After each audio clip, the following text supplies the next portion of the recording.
Let's see how to set up A4 size pages, or set up custom pages in Google Sheets.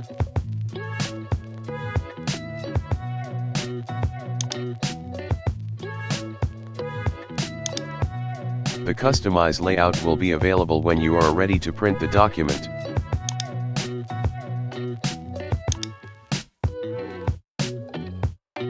You can set up your page and customize it before printing.